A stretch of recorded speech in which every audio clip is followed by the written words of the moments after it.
How we doing, Husker fans? Listen, sorry for the brief delay in any videos or articles I've written over at thechronicles.com. Had a new addition to the family in the last 2 weeks. My daughter came into the world, so obviously that's going to take priority. It keeps me a little busy, but the bye week comes at a good time. And look, we need to talk about whether or not Matt Rhule can get that sixth win this November, or is he going to go winless again? Because if he does, the conversations are going to get really uncomfortable really quick. If you haven't already, and you think Nebraska can get that sixth win, smash that like button. While you're at it, go ahead and subscribe to the channel as well, and we'll dive into this. Well, looking at a little bit of deja vu here, guys. Nebraska needs that sixth win in order to go to a bowl game for its first time since 2016. It's a crazy statistic. I believe it's the longest drought in FBS currently, and it's bad. Okay, we haven't won a bowl game since 2016. That's the only time gone to a bowl game, I should say, and that's the only time we've gone to a bowl game since we fired Bo Pelini in 2014. I know everyone has their different opinions about Bo Pelini. Should we have fired him? Should we have kept him? But you can't deny the fact that since we fired him in 2014, we made a bowl game once. That was Mike Riley's second year. Every other year since that 2016 season under Mike Riley has been a losing season for Nebraska. And that's embarrassing when you consider the storied program, the behemoth, the respected, the powerhouse that they were for decades. And now we're just, whether you guys want to accept it or finally admit it or not, we are simply a bottom dweller in college football. We are irrelevant. And to me, quite frankly, it's amazing that we can still get consistent top 30 recruiting classes. We can still consistently sell out Memorial Stadium because we haven't done anything for almost a decade, and really consistently haven't done anything since 2014 when we fired Bo Pelini. So in 2023, we had a chance to go bowling under the first year under Matt Rhule. If you remember, he had 5 wins locked away by October. We enter November with some easy games in front of us, including the Michigan State team with an interim head coach and a backup quarterback that was struggling, and that should have been that. But we go out there and underperform and lose. We don't go on to win another game in 2023. Here we are again. We've got 5 wins locked up a couple weeks ago, and we can't seem to just get it done. Now, the team hasn't looked great the last couple weeks, minus a kind of a close game against Ohio State. They have not looked like themselves. I don't know what's going on with this team. I don't know what's going on inside the locker room.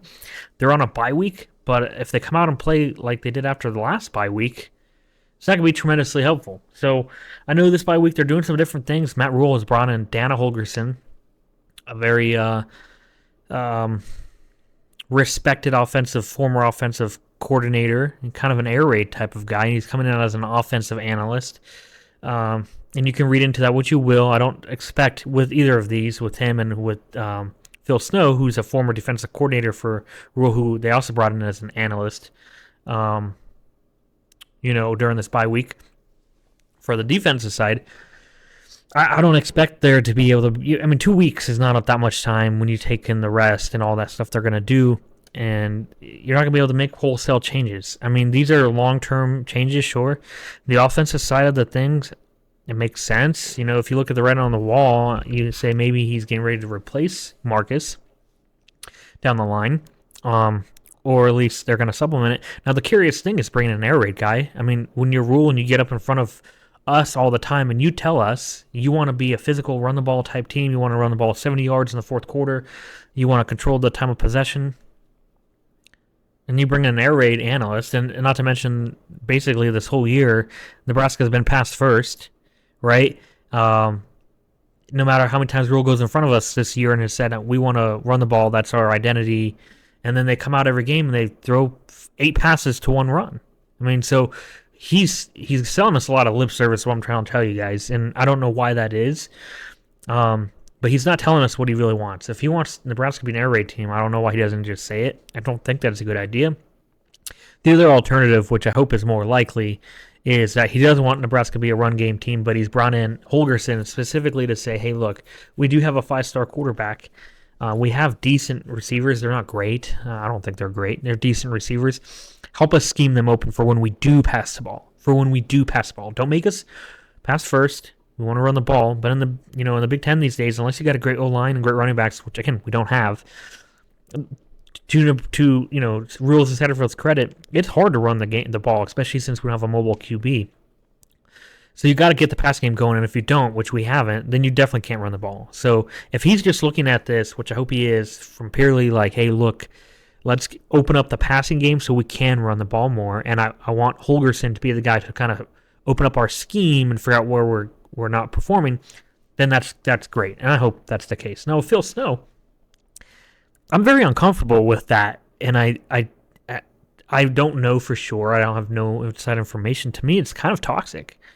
So you have Tony White, who's yes, at times the defense has been a little up and down this year. You can't blame really the defense for a whole lot that's gone wrong this year. Outside maybe the Indiana game where they really didn't play very well. Almost every game, although there's been ups and downs, the defense has been ranked as a top 30, a lot of times a top 15 unit this year. So for Rhule to bring in his old defensive coordinator as an analyst to me, it's kind of insulting to Tony White. I mean, the defense, you can always get better, but you bring in your old guy, your old leader of the defense to kind of show him, who's consistently put together a top 20, 30 defense every game this year. It's kind of insulting, and to me, that one's uncomfortable. The Satterfield one, I mean, he may feel uncomfortable, but anyone can look in the mirror and say, okay, yeah, that's probably warranted. Whereas with Tony White, to me, I'm a little uncomfortable with that. Now, if Tony White's a great team player and he's good with it, then that could work wonders. Having them, and apparently Phil Snow's been, analyzing and watching tape for them and giving suggestions from afar all year. Having them full-time on staff now, if they can work well together, that only serves good. But you just got to think, I don't know about you, but like for me, I've been in positions where I'm a supervisor before. I've led people. I've been in charge of things, and for me, if I was in charge of something and then my boss brought in the guy who used to be in charge of the same, let's say, section, and my boss brought in the guy who used to be in charge of that section to work with me, I would be insulted, right? And I would be very uncomfortable with that situation, especially if I was doing pretty good. So that's weird to me, but we'll see how that pans out. Now let's get back to the topic at hand. Can they win 6? Now, he made those moves during this bye week to try to do it. He can't go winless in November 2 years in a row. That just can't happen. So you got at USC. USC hasn't looked great, but they're not bad either. You're right, and then you have Wisconsin at home, and then Iowa on the road. So can he win one of those? I'd say he has to. 6 is the bare minimum. 7 to me was the expectation. 6 is the bare minimum you can get away with, because if you don't get 6, you go 5 wins 2 years in a row, miss that bowl game again, go winless in November again. Conversations for Matt Rhule get very, very uncomfortable very quick. Very quick. Now, he's not going to be fired if that happens because he's on an 8-year ginormous contract. But he's probably going to be on a lot of pressure, lose the fan base. You already seen in the last 24 hours, you've had one decommitment, and we've had one person enter the transfer portal. So you can only sell lip service for so long before you produce results, and you're starting to see what happens when you don't produce results. It's going to get very uncomfortable if they don't win 6. And if he doesn't win 6, year 3 is going to be under a microscope. So he's going to be on the hot seat for sure, and that's just not a great place to be. But at the end of the day, you can't. Other programs do it. In this day and age of college football, it's very easy to improve a roster in a season. And when you look at all these other teams that come in and have coaching changes, even before the transfer portal, because no one's had a drought from a bowl game as long as Nebraska, right? So other teams are doing it. And if he can't get it done and at least get 6 wins in year 2, I mean, it's going to get uncomfortable, guys. Do you think he'll win that 6th one? And if so, drop in the comment below who you think, USC, Wisconsin, or Iowa, he'll get the win at. I think if we get one, it's going to be that Wisconsin game at home. But again, it's going to be very difficult, and I don't know.